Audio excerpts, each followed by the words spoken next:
Major funding for KPBS Evening Edition has been made possible in part by Bill Howe Family of Companies, providing San Diego with plumbing, heating and air, restoration, flood and remodeling services for over 40 years.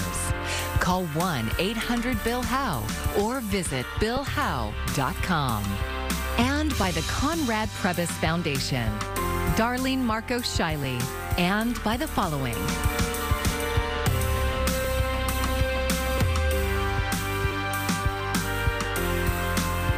And by viewers like you. Thank you. You may have tempted to head to the mountains to enjoy the snow this weekend, but if you do, there are a few things that you should know. Thanks for joining us. I'm Maya Trabulsi. Popular places like the San Bernardino National Forest are closed. Our local mountains are open, though. KPBS reporter Melissa May headed up to Mount Laguna to get advice on how to safely enjoy a trip to the snow. This is what you can expect to see as you're driving up to Mount Laguna. Yep, there's a lot of snow, and you need to be prepared before heading up the mountain. Slow and steady. Let's watch out for in the morning or night, look for ice patches or shade.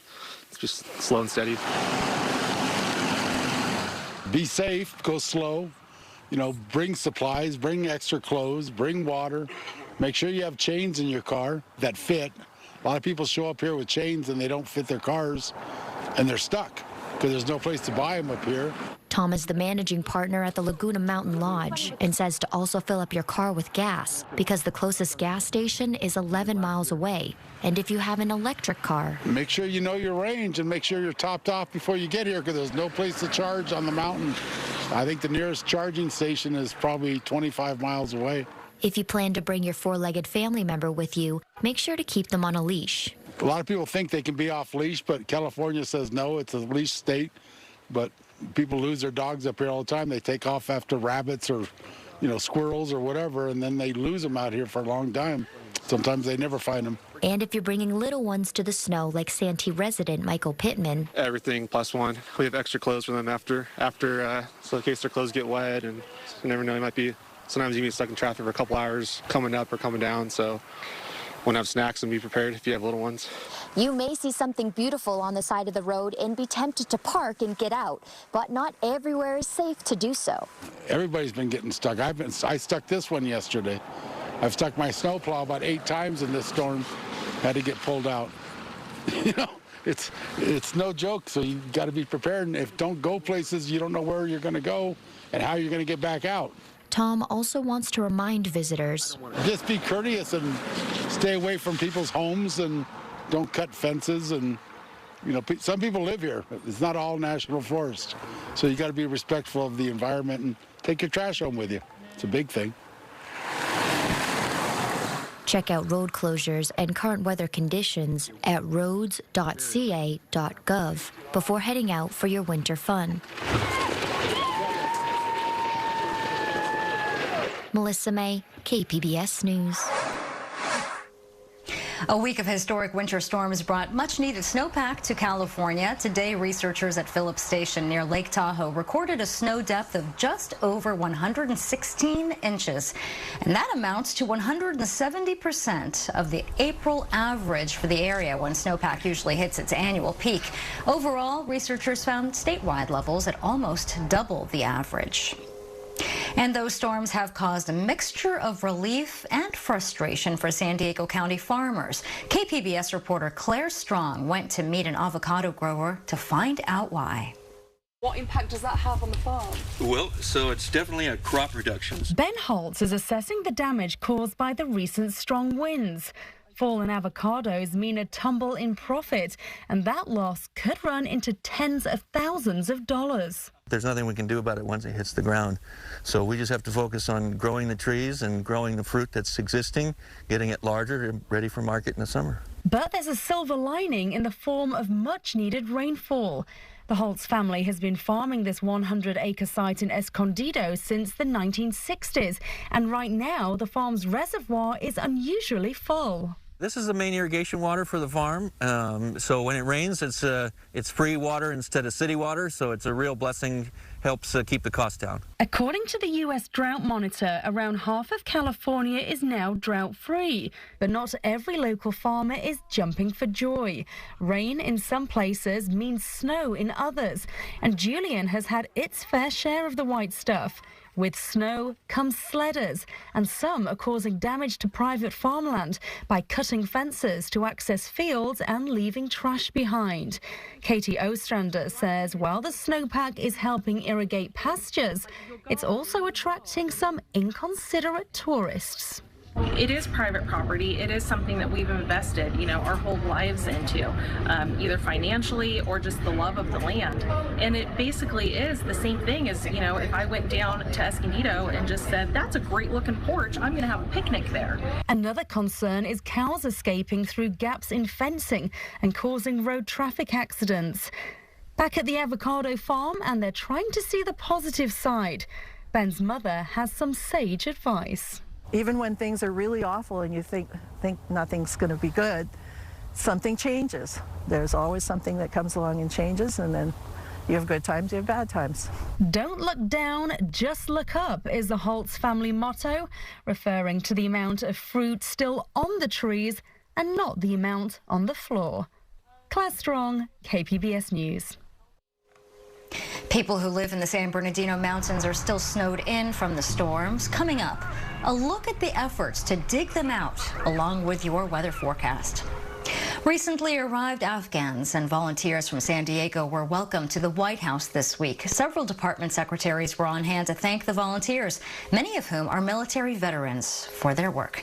KPBS military and veterans reporter Andrew Dyer has more. It's frankly the most American thing I've ever been a part of. Sean Van Diver is a San Diego Navy veteran who co-founded Afghan EVAC, one of a coalition of organizations that sprung up as Afghanistan fell to the Taliban in 2021. Van Diver, alongside other volunteers and Afghans, were recognized at a White House ceremony Thursday. Officials with Homeland Security, Veterans Affairs, and more joined National Security Advisor Jake Sullivan in thanking the volunteers. Those volunteers were also given drawings from recently arrived Afghan children. The attendees are veterans, frontline civilians, a cross-section of America from all points of our country. They're Afghans, they're Hazara, they're women. This is a really good representative crew of people who have been involved in this. Lucky Manan is a former Afghan interpreter, soldier, and U.S. citizen who until recently lived in San Diego County. He says he's encouraged the U.S. government will continue to help the approximately 100,000 Afghans who've resettled in the United States over the past 18 months. I think they are listening. They're feeling like now that we Afghans are having the issues and problems, and someone has to step up. Advocates say they're hopeful the bipartisan Afghan Adjustment Act will be signed into law before many of the visas Afghans received begin to expire this August. Andrew Dyer, KPBS News. There is disagreement over a state law meant to help address the housing crisis. A few dozen people showed up to a City of San Diego workshop last night to protest Senate Bill 10. It allows cities to designate areas for up to 10 dwelling units per lot of land, with construction of properties like townhomes and duplexes.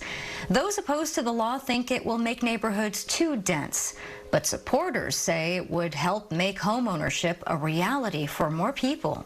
This is not the kind of San Diego that we moved to and that we've built. Just because our situation changed and we got lucky, there are hundreds of people that are still in the place where we were.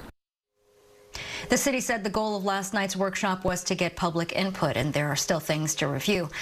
Ultimately, the issue will go to the City Council and Planning Commission for a decision. Mortgage rates are on the rise, cooling the housing market and forcing many buyers to the sidelines. Ivan Rodriguez explains why and what it could mean for your finances. Very nice. House hunters are in a race against rising mortgage rates. We've definitely been kind of accelerating that timeline. This week, 30-year fixed-rate loans averaged 6.65%, up for the fourth week in a row and up from 3.76% last year, according to data from Freddie Mac. Every half point the mortgage rates rise, I think that definitely has an impact on what buyers are willing to do, how far they're willing to stretch on home purchase. Home buying activity is dropping in response. Mortgage applications fell for the third week in a row, sitting at a 28-year low for the second week. The rising rates connected to concerns with how the Federal Reserve is handling its ongoing fight against inflation. Here's the master. While the Fed does not set the interest rates borrowers pay on mortgages directly, its actions do influence them. Housing is actually a big problem now. Joanne Weiner, Associate Professor of Economics at George Washington University, says a housing bust would mean trouble for the U.S. economy. Because it's such a big part of the economy and means so much to so many people working in construction, and then all of the shops that go with building communities. Ivan Rodriguez, KPBS News. Days after ending the COVID-19 emergency, the California Health Department is announcing pandemic policy changes are on the way. Starting on April 3rd, masks will no longer be required in indoor, high-risk and health care settings. And that includes doctors' offices, nursing homes, jails, as well as homeless and emergency shelters. Also on that date, health care workers will no longer be required to be vaccinated for COVID. The changes will take effect a month from today to allow local health departments to implement plans based on their needs. The San Diego Community College District has changed its policy on required COVID vaccinations for employees, with plans to rehire those who were fired for not complying. Multiple employees on the district's 4 campuses have been fired over the past year for refusing to comply with the vaccination requirement. Now the district's Board of Trustees has voted to reassess the policy and each individual case involving workers. With changing conditions here in San Diego County and across the state, we're reevaluating the ability to make accommodations for those employees who have not been vaccinated. And in addition, that includes those employees who were previously terminated. The district spokesperson says those workers will be offered their jobs back. The community college district will continue to provide religious and medical exemptions for vaccinations now that adding personal accommodations where safe and reasonable. Tornadoes, hail, snow, ice, and flash floods. They're all part of a relentless severe weather system that's been rolling across the country this week. Laura Aguirre has the latest. So about that time we heard the roaring, and sure enough, here come the tornado. That twister tearing through Little Elm, Texas. One in a wave of reported tornadoes that roared across Texas and Louisiana overnight. There it was, coming straight through the daggone woods. It looked like Moses was parting the Red Sea. And this lady said, "My babies are in the car," and she wanted me to help her, and I said, "Let's go."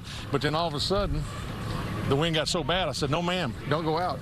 Terrifying stories, devastating damage. This savage storm front marching through the Northeast through Friday, threatening torrential rain and heavy snow. Several California towns are still grappling with what this same weather system dumped on them earlier this week. There's no way to walk around. It's up to my neck in a lot of places. Now it's to the point where we're somewhat scared. At least 13 California counties in a state of emergency. The National Guard mobilized to help road crews clear a path for residents growing desperate amid dwindling supplies. Folks, we're here for you. We're going to dig you out, and we are coming. Dig out the truck for the 4th time? Digging out, but nowhere to go. The forecast promising more snow and rain for these areas through Saturday. After 7 days straight of it, it's really, really hard to keep going, but we've got to keep doing it. I'm Laura Aguirre, KPBS News. Thanks for tuning in. Well, let's start you off with your weather headlines. Gusty winds this weekend really starting to ramp up. It is going to be cooler and cloudier as we're tapping into more onshore flow. Warming trend though next week, so we're seeing some relief, but looking ahead to tonight right around San Diego Metro, we're dropping down to a low of 46. Now we'll be mainly clear but cool. Other areas surrounding Ramona coming in at 34 degrees for tonight. Mount Laguna coming down to 35. Oceanside tomorrow rising to 60. Similar story down in San Diego with the high of 61. Now we'll start today with some sunshine, even heading towards the mountains. Mount Laguna coming in with a high of 44 with some sunshine. But as we go throughout our day on Saturday, those clouds are going to start to build. But again, running a little cooler. Those clouds will stick around throughout the weekend with just slight chances for a light, quick shower. But overall, the day staying mostly dry. 5-day outlook along the coast. Going to be in the 60s this weekend. We'll have clouds and sun, and then heading into Monday and Tuesday, clouds and sun as well, 57. So starting to clear out a little bit with those clouds after the weekend, but dropping down to a high of 57. But we're going to start rising again, like I said, during the midweek. Other areas inland coming in the weekend with highs in the 60s. Again, we'll have those clouds continuing to build. And then they do start to see a mixture of clouds and sun for the beginning of next week. But we're rising quite a bit by Wednesday. Same story with the clouds and the winds more along the mountains. Sunday, it is going to be windy with a high of 43, staying in the 40s through the middle of the week. And in the deserts, highs are going to be rising to the 70s again by the middle of next week. For KPBS News, I'm meteorologist Bree Guy. Local leaders are calling on the state to look into the record number of pedestrian deaths. Assembly Bill 251 would require the California Transportation Commission to create a task force to study the relationship between vehicle weight and injuries to pedestrians and cyclists. It would also evaluate if implementing additional fees for drivers with larger vehicles would make our roads safer. Study would look at how higher registration fees could affect driver behavior and how additional funds could be used to improve safety features on roads for pedestrians and cyclists. Pedestrian deaths reached a 4-decade high in 2020, with California having the most in the nation. Local gas prices are pushing the $5 mark again. SDSU's Mira Kopik tells us how this is part of the larger challenge of inflation in the Friday Business Report. Gas prices just in San Diego alone have gone up almost a dime over the last week. And a large part of that, is not necessarily inflationary. It's kind of that transition in moving from that winter blend to the summer blend. So one of the factors of the gas price increases could be systemic. But although we saw really constructive declines in inflation, what we're seeing is stubborn pockets of inflation across different parts of that equation. So for example, now that gas prices are creeping back up, food prices have remained stubbornly high. In fact, we are back to levels of long-term consumer confidence that were at the peak of gas prices in the late summer, which was at a 40-year low. So this is going to be a major issue, and gas prices, as we said before, is a barometer to that. So if those prices continue to increase at a steady clip that go beyond expectations, it's going to be a problem in the second quarter. I'm Amna Nawaz. Tonight on the NewsHour, Walgreens says it won't sell abortion pills in some states where the medication is still legal. The details coming up at 7 after Evening Edition on KPBS. A new farmers market is opening this weekend in Cardiff, and it's more than just a convenient way to get farm fresh produce to your table. As KPBS North County reporter Alexander Wynn shows us, it's also a sustainable way to keep local farmers in business. Greg Rochelle is a former engineer who's turned his farming hobby into a small business. So this tomato probably needs about 3 more weeks to get full size. He owns the Wonderland Farm in Encinitas. And I grow mostly greenhouse tomatoes, a small amount of cucumbers and basil as well. And he's glad that Cardiff is getting a farmer's market because it's another way for him to get new customers and break into another area. Well, it's extremely critical as a small one-person business. I need to get the highest margins possible. And part of that is cutting out the middleman.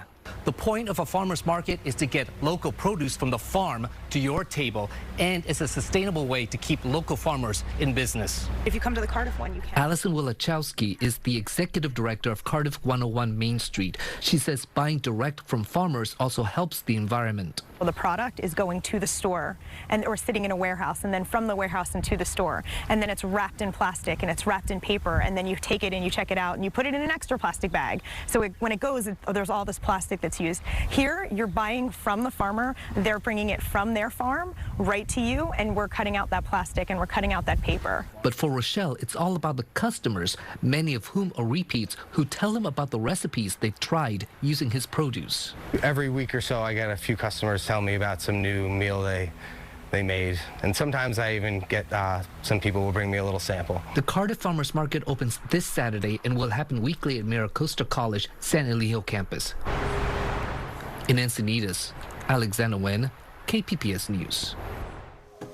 And a reminder that you can get KPBS News sent straight into your inbox. Our feature reporting, our daily headlines, arts calendar, they're just some of the content that we offer in our newsletter. And there's also a weekly newsletter called The Catch Up to quickly update you on any of the news that you might have missed. You can sign up anytime at kpbs.org. San Diego Zoo Wildlife Alliance officials hope that their first ever Toss the Tusk event helps ease the pressure to poach elephants. Here's KPBS environment reporter Eric Anderson. Organizers displayed a host of the illegally sold ivory goods outside of the San Diego Zoo Safari Park's main entrance. It is legal to own ivory products in the United States, but nearly all ivory sales were banned in 2014. California officials say that hasn't stopped illicit sales. We have had multiple cases that we've criminally prosecuted, and there's still a lot more work out there to be done on behalf of protecting elephants. Ivory sales are only part of the problem. There is concern that demand for the material encourages poachers to seek out more product. That's why the ivory drop-off event can have an impact. It takes existing ivory out of circulation. There are these dynamics between supply and demand, and so removing some of that supply from a system of existing ivory products matters to curb overall trade. Officials say if they can stop the buying, they can stop the killing of elephants in the wild. The U.S. Fish and Wildlife Service is planning similar events in Dallas and St. Louis this summer. Eric Anderson, KPBS News. What better way to celebrate World Wildlife Day today than with baby sea dragons? These tiny, weedy sea dragons hatched on February 26th at the Birch Aquarium, and they measure only about 1 inch long and weigh less than a gram. There are more than 70 of them, and the team at the aquarium is delighted because these animals are very difficult to breed and raise in captivity. In fact, they had been working on this for decades. The babies will be staying behind the scenes for a few months as they continue to grow, eating a special diet of mysid shrimp. Though they look really fragile, once the eggs hatch, the babies are fully independent and they can feed and fend for themselves. And this weekend, filmgoers can attend an Arab film festival, partake in food and films at the Museum of Photographic Arts, or head to the multiplex for Hollywood Fair. KPBS cinema junkie Beth Accomando has these recommendations. Tonight, the nonprofit organization Karama launches the 12th San Diego Arab Film Festival with the Palestinian film Alam.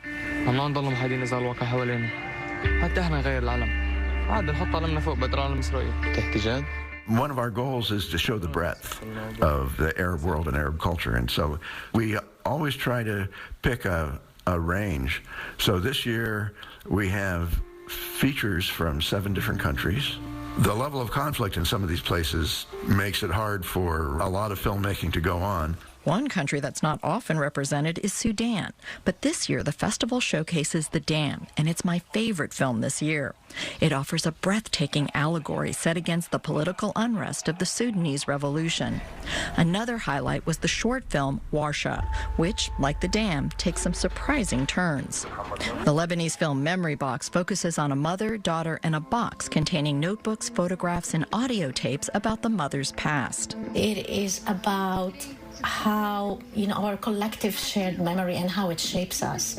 So for me, who is someone who left at a young age, Lebanon, I left during the height of the civil war in Lebanon. It's very personal to me. The San Diego Arab Film Festival runs this weekend and next at the Museum of Photographic Arts in Balboa Park. This weekend will also see the return of Adonis Creed in Creed 3. You see that man right there? Do you remember him? When Ryan Coogler tackled a new angle of the Rocky story and gave us Creed, he revitalized a franchise that was growing as tired and weary as its main character. But in the subsequent sequels to Creed, this new storyline is starting to feel as formulaic as those old Rocky films. If Apollo Creed could take a chance on some underdog, why can't you? For Creed 3, Michael B. Jordan both directs and stars. He returns as Apollo Creed's son Adonis. The film finds him already retired, which seems a bit premature in the evolution of his character. But it does present him with a new nemesis, played by Jonathan Majors. As Damien, Majors gives the film an angry and betrayed soul that pulls us in with a performance that's almost too sympathetic for the plot to function. Formula films can have strong appeal, and Creed 3 still pulls us in with its epic boxing battles. But Adonis and Damien have a shared background on multiple levels, and they seem more similar than different. So the script has to jump through a lot of hoops to place them at such extreme odds. As a completist, I'm glad I saw Creed 3, but I also feel like the franchise is losing sight of what made it so fresh. And if it wants to regain its footing, it needs to work from stronger scripts. Beth Accomando, KPBS News. You can find tonight's stories on our website, kpbs.org. Thanks for joining us. I'm Maya Trabulsi. Good night. Major funding for KPBS Evening Edition has been made possible in part by Bill Howe Family of Companies, providing San Diego with plumbing, heating and air, restoration, flood and remodeling services for over 40 years. Call 1-800-BILL-HOWE or visit billhowe.com. And by the Conrad Prebys Foundation, Darlene Marco Shiley. And by the following: